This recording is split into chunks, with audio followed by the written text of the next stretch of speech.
Philippines has taken a seat at the table in the new world. In a market brimming with opportunities, our nation could not be more ripe for hypergrowth. A lot of what the Philippines has to offer is often overlooked and remains untapped. These include innovations and capabilities in fintech, health tech, edutech, and more. The potential of the Philippines is overflowing with life-enhancing ideas that can be pursued on a large scale. As one of the largest English-speaking nations in Southeast Asia, we can be your partner to tap a wealth of opportunities around the world. We are your friends, your neighbors, your co-workers, the people that can lead you into the future of wonderful possibilities. A champion of Filipino innovation, rooted in solving everyday problems with compassion you can feel, care you can rely on, using technology you can trust. A digital solutions company leveraging our assets and expertise in uplifting the life of every Filipino. We are local at heart, but we think global. We have a story to tell, sharing our voice to create a globe of good. Investing in the Filipino because we see a Philippines where families' dreams come true, businesses flourish, and the nation is admired. We are the Globe Group. Filipino now, global tomorrow.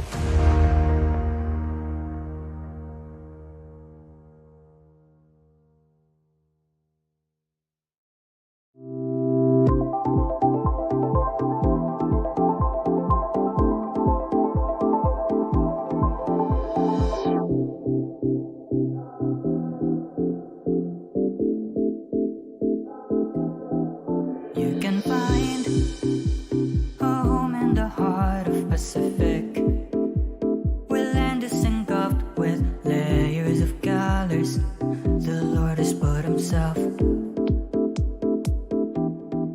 If you find yourself getting lost in the moment, there's no need to fret, 'cause here in Astoria, you can always stay.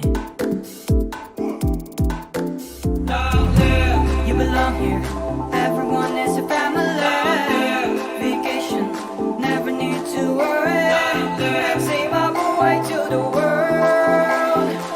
A different kind of fun is waiting for you. Feel the love in it, feel the comfort in it, feel the care in it, feel the rushing of happiness. Always waiting for you, always Astoria.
Good morning. As far back as about a decade ago, multilateral lenders and aid agencies, as well as NGOs focused on the environment, warned of Asia's worsening water supply and sanitation issues. Year in and year out, the Philippines itself deals with disastrous floods half of the year and a debilitating dry spell in the other half. For some, frustrated by this recurring cycle, this situation begs the question, for example, of what can be done to store the excess water from the rains in order to cover demand in the dry months. Now, that may be oversimplifying things a bit, So we are privileged to have with us today the boss of one of Metro Manila's two water concessionaires who will share his views on the issue of sustainability of Metro Manila's water supply. Maynilad Water Services covers the bigger west zone of the Metro Manila centered concession area that also includes parts of Cavite. Joining us to talk about efforts to achieve water sustainability is Maynilad's President and CEO, Mr. Ramoncito Fernandez. Mr. Fernandez is also Director of Maynilad's parent, Metro Pacific Investments, and of several other subsidiaries. He has also been Senior Vice President for PLDT Smart, as well as President and CEO of Metro Pacific Tollways and also of Tollways Management Corporation. Mr. Fernandez earned his Bachelor of Science degree in Industrial Management Engineering from De La Salle University, obtained his MBA from AIM, and completed the Advanced Management Program of ESS Spain. Welcome to this interview, Mon. Good morning, Willie. Magandang umaga po sa inyong lahat. Yes, magandang umaga. First off, can you just give us an updated outlook of the potable water supply in Maynilad service area, especially, now that we are bracing for an El Nino that is expected to hit us towards year end as well into the first quarter? Yes, for now, we have enough water supply because the rains have been falling over our watersheds that replenish water to the Angat Ipo water system, which is actually our main raw water source. As long as we continue to receive the appropriate allocation of 46 CMS or cubic meter per second at the Novaliches portal, then we should be able to sustain uninterrupted supply. However, we know that the effect of the El Nino is being anticipated, and we all hope that it will not be stronger than predicted. Water allocation might be reduced. We in Maynilad support NWSS view that based on the simulations and forecasts that they have made, the Angat water level will be above 210 meters by year end. That will be a relatively comfortable position to start the year for 2024. At any rate, we're still constantly coordinating with all the Angat Dam stakeholders to ensure that we can balance the need between preserving the water supply and the need to maintain uninterrupted service. But when El Nino, I suppose you've been planning for El Nino, as you said. How big is the supply gap that you're preparing for, just in case it happens? So, And what's being done to prepare for that? yes, thanks Willie. No? Marami ho kaming ginagawang paghahanda or ginawa ng paghahanda. No? To mitigate the possible impact of a reduced allocation from Angat. Unang-una po yung commissioning of our modular treatment plants that use local rivers as a source for raw water. Ito po ay apat po yung proyekto namin na ito, dalawa sa Imus at dalawa sa Bacoor. Yung dalawa po ay makukomission na po before the end of the year. In fact, yung isa ay gumagana na ngayon. Pangalawa, we are also reactivating deep wells and also commissioning new ones. This is a temporary solution, as we all know that deep wells are not really a sustainable water source for the Philippines. Pangatlo po ay we are sustaining the production of our new water. This is a very new innovation from Maynilad. This is really water reuse to convert sewerage water into potable water. I can talk to you in more detail later about that. But the fourth one is, of course, the fast tracking of the implementation of our pipe replacement at saka yung aming mga leak repairs to generate water recovery. Kasi po ito yung pinakamalaki po na contribution manggagaling po sa poblasyon water treatment plant natin. The good news is that this third plant that we are building in Laguna Lake will already start producing an initial of 50 million liters per day by December, end of the year.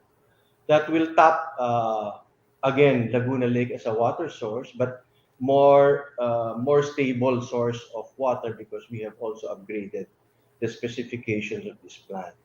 At full capacity, it will yield 150 MLD, and our target is to make that full capacity available by the first half of 2024. This additional supply from these projects could offset any supply shortfall from Angat Dam, depending on how drastic yung reduction ng allocation natin sa Angat. So again, we are in constant coordination with NWRB and with the other stakeholders of Angat. You were asking something, Willie? I just wanted to go back. News since late 2022 said that you're spending something like 163 billion pesos in capex over the next 5 years. No? So I think those include the projects that you've just mentioned. Right? Definitely, Willie. So to expand water resources, improve infrastructure, and enhance wastewater management. So can you just correct me if I'm wrong here? Bulk of that will be for 7 new water treatment plants, as well as 80 new sewage treatment plants, new sewer lines, and the upgrade of 17 existing wastewater facilities. No? You're correct, Willie. Mukhang nabasa mo yung aming 2023 to 2027 business plan. Right. Ito po yung part ng aming business plan for 2023 to 2027, which has been approved by our regulators. Ito po ay kinakapture niya po yung mga projects na sinabi ni Willie, and it will be implemented to sustain our service coverage in the light of this projected increase in population and in demand. Ito pong 5-year business plan namin ay hinge on 4 na pillars. Unang-una, water security. Pangalawa, environmental sustainability. Pangatlo po yung disaster resiliency. And then, of course, service expansion and reliability.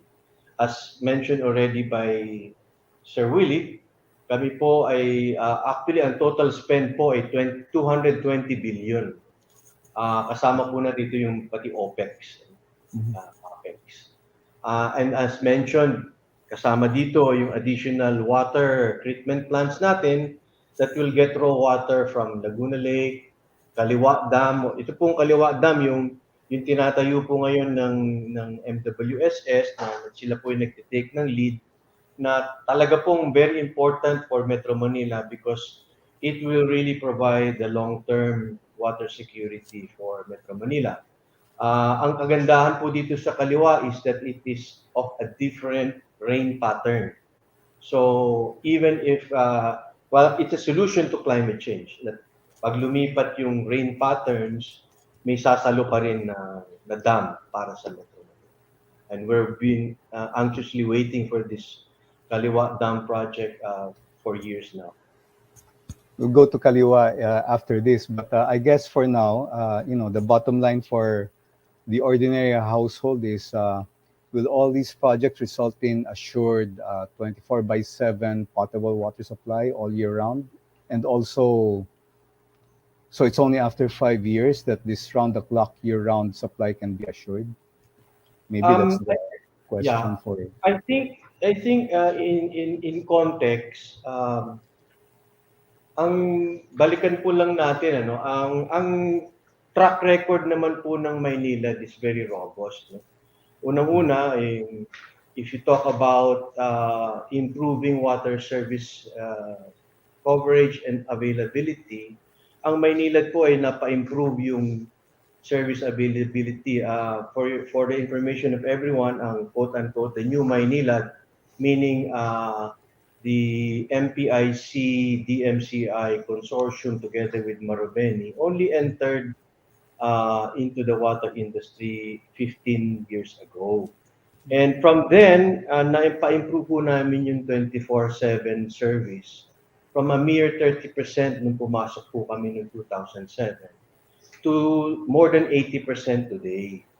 Of course, the objective is to reach that 100% na 24/7. Lahat ng aming 1.5 million customers. That's the other side of the story. In less than 15 years, we grew our service connections from 700,000 to today's 1.53 million water connections. And we have done that with the same Angat water source, and going into Laguna Lake to complement that water source. Let's go to that other project that you've just mentioned, Kaliwa Dam, no? Which is also central to our efforts to attain water supply sustainability. So this will add something like 600 million liters a day. That's So I don't know right. if I got the timeline right. No? Medyo matagal to, no? Originally, it was proposed sometime in the 1970s, I think, no? And then NEDA approved it in 2014, so many decades afterwards. And then financing scheme changed in 2017, PPP to ODA.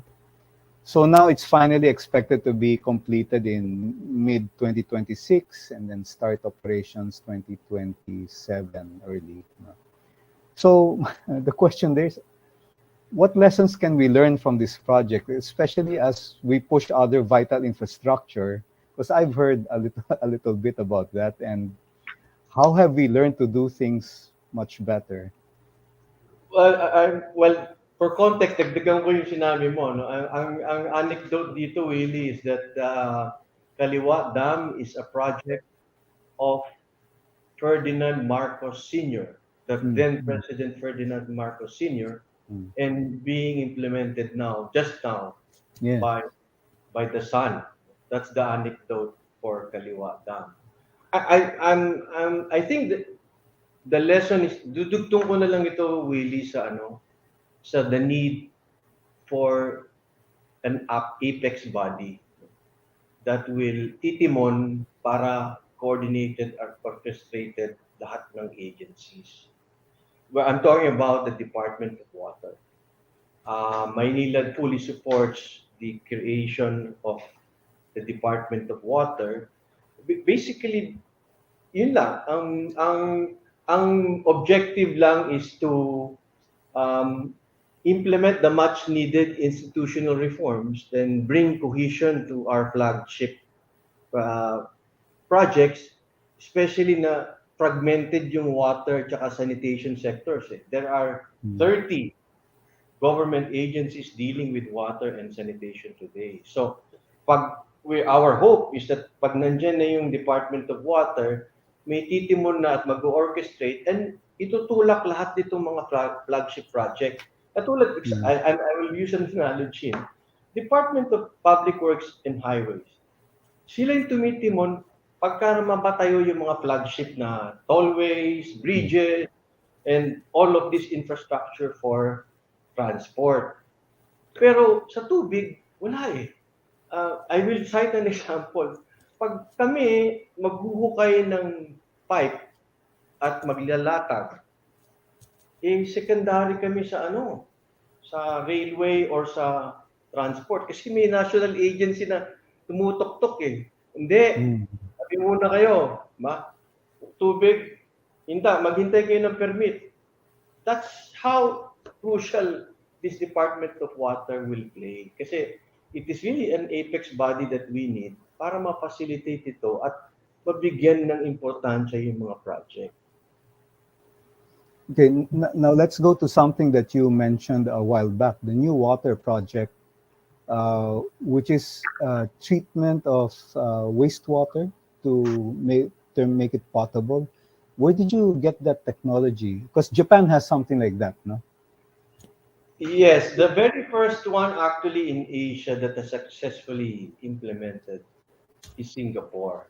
Mhm. Ah, ang kagandahan nitong new water is that it is really a sustainable source of water and it's non-traditional. Mhm. Ang Maynilad ang unang-unang utility sa Pilipinas to successfully attempt the conversion of used water to drinking water.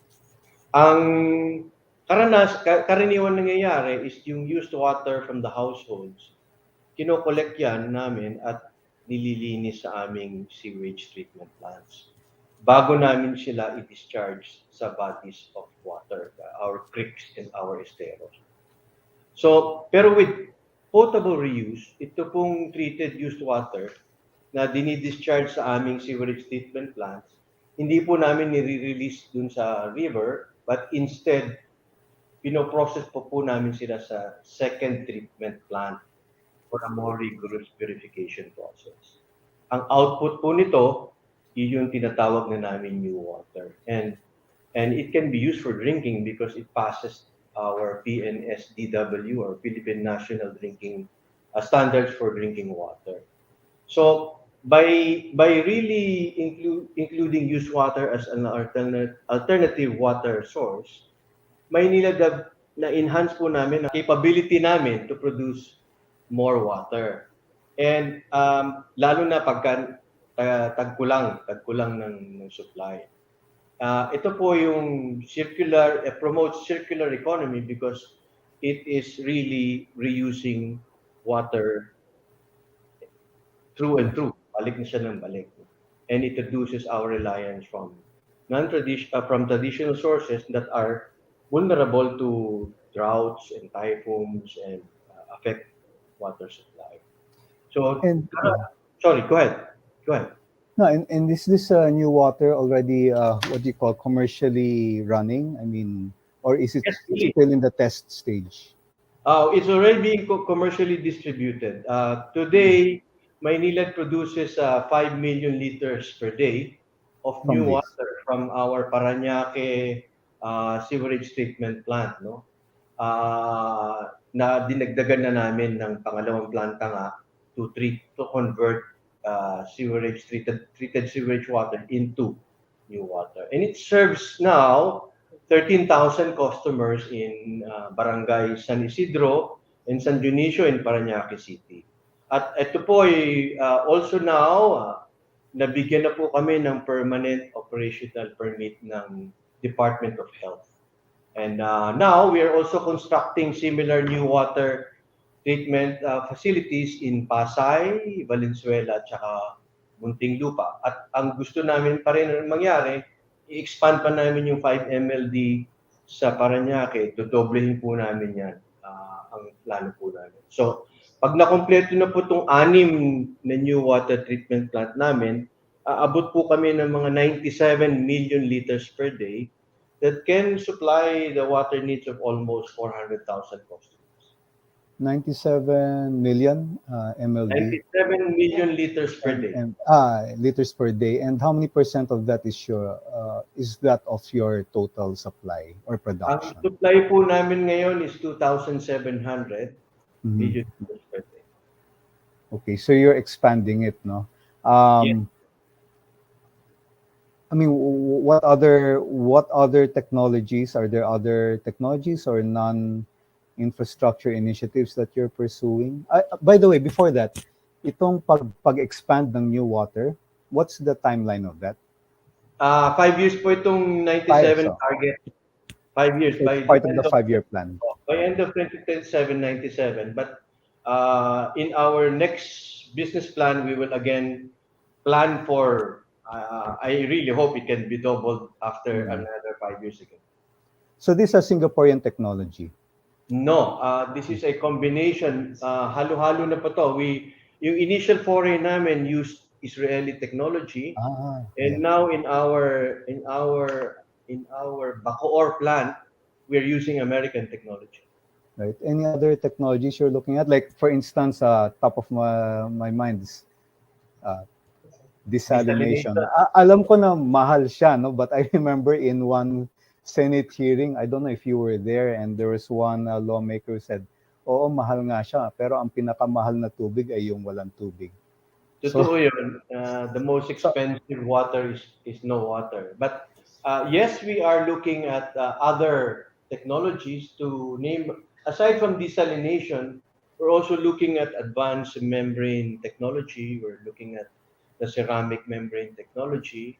We're also looking at other technologies like ionization, etc. But at the end of the day, the conversation is really one, immediate dapat ma-feel na namin yung epekto. Kaya itong modular treatment plants po, even if it's also expensive, both in capex and opex per cubic meter, we have already gone and invested in it, are invested in it. And two, we have also upgraded other yung existing putatan plants namin at saka now the population water treatment. the two membrane technologies you mentioned, these are also for use on wastewater in membrane technologies. Yes and no, but more ang pinupush namin ito for preparation for treating deteriorated water quality. Kasi ang problema talaga, especially talking about Laguna Lake. Laguna Lake, alam mo, talagang mahabang storya, but the short and long of it is that the water quality in Laguna Lake has deteriorated very, very fast in the last 5 years. And mind you, some people are saying mas madumi pa yata yung tubig sa Laguna Lake kaysa sa kinokolekta yung sewer. So that's the anecdote now. But we're preparing for that scenario wherein we really need to improve the capability of our plants to treat deteriorated water quality. In sa Laguna Lake, that's because of industrial waste.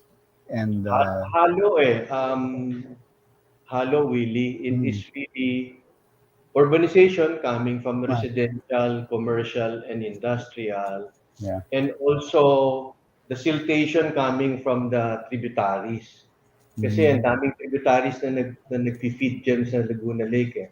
So pagka umuulan sa taas na bundok, lahat ng mga silt niyan at saka ng mga buhangin at lupa, magfo-fall talaga at pupunta rin sa Laguna Lake. So ngayon, ang Laguna Lake is only 2 meters ang average height niya versus the normal 5. So that's already the situation in Laguna. yeah. Now you did say that like the new water facilities, they cost a bit, no? Can you just give us an idea of how costly these interventions or new technologies are, and also what this could mean for affordability of the water sa tap? Ito, example na lang. The putatan water cost in terms of variable cost, OPEX, is 10 times that of our Lamesa plant in terms of cost, variable cost per cubic meter. That's the impact. So, to be honest, it's pushing towards, hindi pa naman, pushing towards the cost of desalination, but not yet. Not yet. Ganun kamahal. Yeah. Have you been exploring partnerships with I don't know, local or even foreign companies in other things? We have started to in choosing and making a distinct trial for these advanced membrane technologies. So we're doing a pilot now. So looking forward to more of this because as we all know, the water quality has to be addressed, and also the changes in climate patterns as also to be addressed. May we know at least anong country po yan? From what countries is technology? American German yung una naming pina-partner na pilot. Any models abroad that have the same experiences as us that you're looking at? Well, we heard a lot of news in even in California, as you already saw. There are also news now in the Middle East, and of course Israel is another country that have experienced this challenges, including Singapore. But Singapore is more of water security because they were preparing for the eventuality that their neighbor will cut their water supply. Tagal na yan. But tayo is really more of really preparing for climate change and the challenges of urbanization and population growth. Okay. But let's talk about sustainability now in your own organization. Your sustainability reports, I think they began 2011 pa, no? Yeah. They show how ingrained sustainability and resilience are in your company. So today, even mid-sized businesses are figuring out how to incorporate these principles into their planning and operations. At the end of 2022, your report noted that, I think it was quoting you, no? The last 3 years have yielded invaluable and enriching learning experiences for Maynilad, both in terms of business resilience and sustainability. So what are these lessons that you learned during the pandemic? Yeah, actually, relating it to our COVID, dito na-test yung aming programs on business continuity, talking about sustainability and resilience. Nung COVID pandemic, tinamaan talagang Maynilad very hard. Yeah. But in affecting our bid volumes, our revenues, the way we engage our customers, the way we execute our capex projects, and it has also been exacerbated by the supply chain challenges, and also alam mo, really, yung tariff freeze na nangyari sa amin. Yeah. Even our inflation adjustment was suspended during that time. So this backdrop have really resulted to a lot of challenges for Maynilad. So yung engagement namin sa tao, we have strengthened para ma-ensure na engage pa rin sila kahit na hindi sila pumapasok araw-araw, and then still they are enabled to work at home. So yun, inalagaan namin sila doon, including gadgets, including laptops, internet, etc. Pangalawa, of course, the health support. Our hospital group, and thanks to the MVP group of hospitals, na alalayan namin yung aming mga employees. Hindi lang kami tumigil sa employees. In fact, even our contractors, our project-based employees, sinuportahan namin.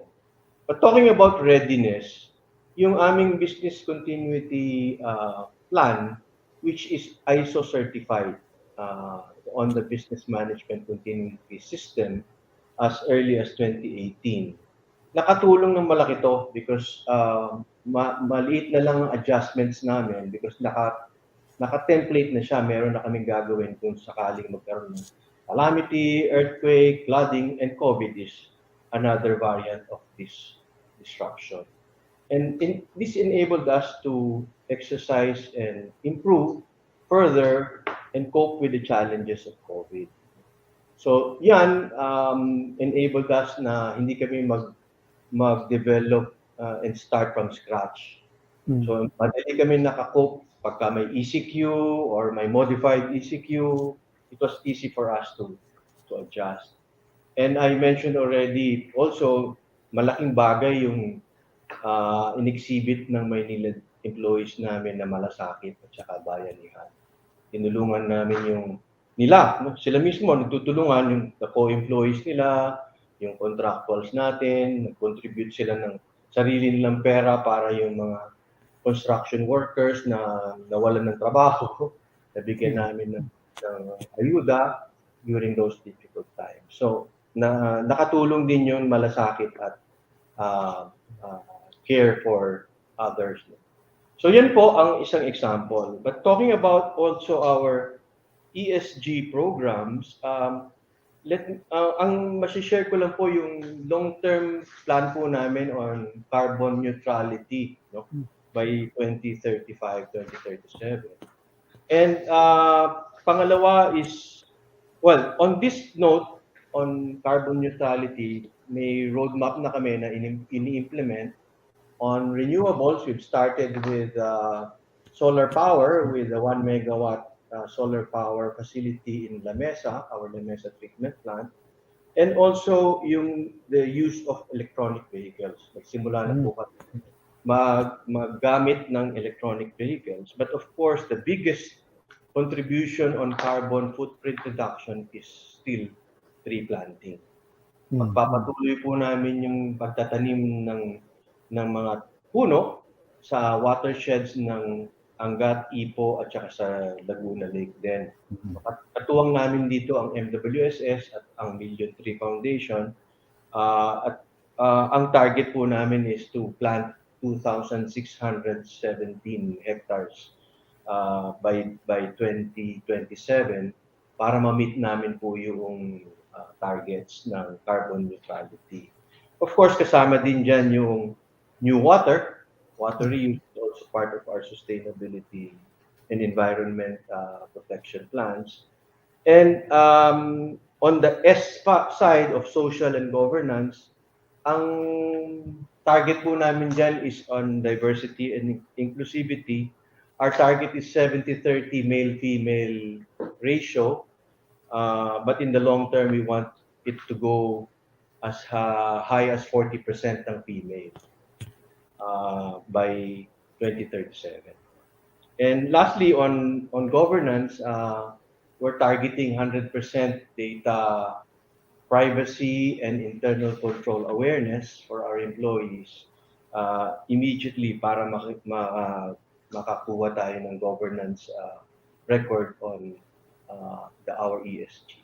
So yun po yung mga plano ng Maynilad on ESG and as well as, of course, care for the environment. Yes, thank you for that overview of your sustainability roadmap. But has anything changed permanently in the way you do things as an organization based on lessons of the past 3 years? Oh, yes.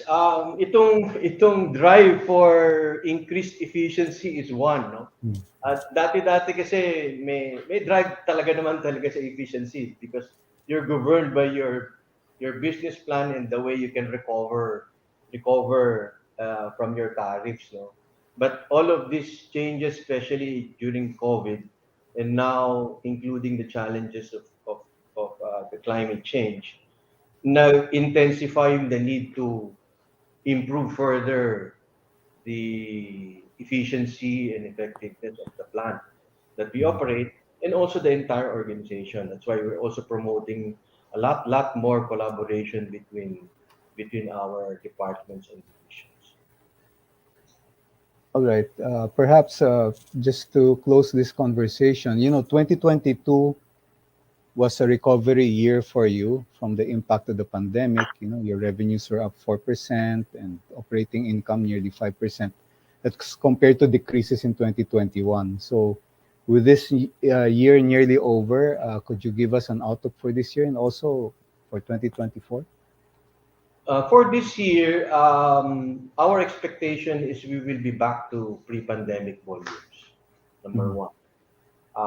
Number two, we will continue to spend for infrastructure. Our plan for this year is to spend a total of 26 billion just for this year. This is the biggest that we're spending in a year since we started in 2007. So that's number two. Number three is our build volume and revenues will improve definitely with the initial tariff increase that we were given last January. But mind you, that was only a partial increase that we received because the another tranche, which is due January of 2024, is expected and pending these service improvements that we are pushing and and motivating our people. So we will end the year with relatively better results than 2021, Mhm. 2022. We are on stream to move to 2024 with still volume increases relative to the demand, population growth and demand increase with economic activity more intense, especially from the commercial and industrial sectors. So we're prepared for that. That's why we are still bullish in spending 26 billion this year, another 30 billion next year. So that's the Mhm. plan. So uh, push the capex and infrastructure investments to dovetail into our service improvement in our obligations. So focus of further pushing the infrastructure improvement for 2024. No? But what risks are you watching out for in 2024? Our risk is El Nino. One, Ah, number two is still governance. mm, The regulatory environment is definitely is stable, more stable, relatively more stable than it was before. But of course, it's a continuing risk that we will bear. That's why we'll have to continue to be up our toes, being a public utility with mm. the franchise that we were granted. Okay, so finally, well, you touched a bit on this already. No? Any regulations and legislation that can help develop water sustainability? I mean, what can be done that the government has not yet done? Maybe we'll end with that. Well, two things, no? One related to new water. Ang sana mangyari that we are working on is that government will support this new water concept as essential to water security for the entire country, actually, not Mm, only for Metro Manila. So, well, we are working here with DOH and, of course, DILG and also MWSS na sana maiput nila sa mainstream ang potable water reuse as a non-traditional water source, no? But making it really a more robust water source for the entire country. That's one. Secondly, which I started to mention already earlier, is that yung accelerating the move in creating the Department of mm, Water. Uh, as I said, we are very supportive of this in really getting an apex body to coordinate and supervise the water and sanitation sectors of the country. Um, kasi hindi lang pang Metro Manila talaga ang Department of Water, as you very well know. Kasi talagang itong Department of Water not only also dovetails into supporting the United Nations SDG, pero mm, ito rin will support the master plan of NEDA for water and sanitation for the entire country. So I'm really looking forward that this body will be uh, accelerated in execution, as mentioned by the president in his last year's SONA and this year's SONA, priority bill ang Department of Water. So I really support this move, and and it will also encourage private investment in the industry through PPP and also strengthen the coordination between the national local government agencies na ma-fast track yung mga projects, no, for both water and sanitation. Just going back a bit to the new water, is there any country that has mainstreamed use of treated sewage water significantly part of the, I don't know what you call it, the water mix for consumers? Yung Singapore kasi is a special case, no? Kasi I think they have considered their minority population of Muslims, ensuring na hindi iniinom yung Yeah. not pure water. So that's one. That's why they have focused their new water to industrial water. Yun ang ginawa. Pero malaki na, 30% of their requirement na on industry is already served by new water. The other one, pero hindi pa masyadong robust, was in South Africa and also in California. But you know, with all of this climate change, I am assuming countries will really put more emphasis on converting sewage water into potable water, or even industrial water for them. All right. Thank you, Mr. Fernandez, for your views on this most important issue. Yes, sir. Salamat, Mr. Willie. And that ends this interview. We'll see you at our Forecast 2024 face-to-face conference at the Grand Hyatt Manila at the end of November. So thanks for watching.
Philippines has taken a seat at the table in the new world.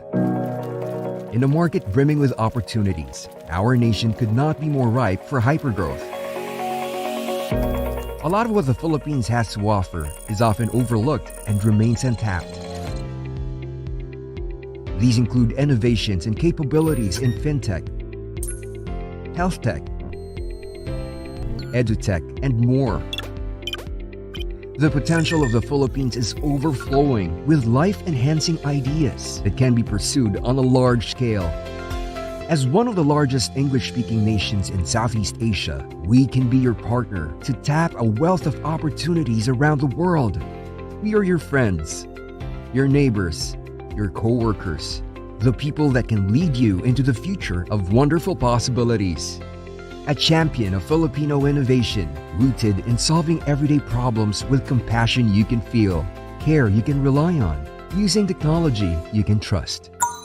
A digital solutions company leveraging our assets and expertise in uplifting the life of every Filipino. We are local at heart, but we think global. We have a story to tell, sharing our voice to create a globe of good. Investing in the Filipino because we see a Philippines where families' dreams come true, businesses flourish, and the nation is admired. We are the Globe Group. Filipino now, global tomorrow.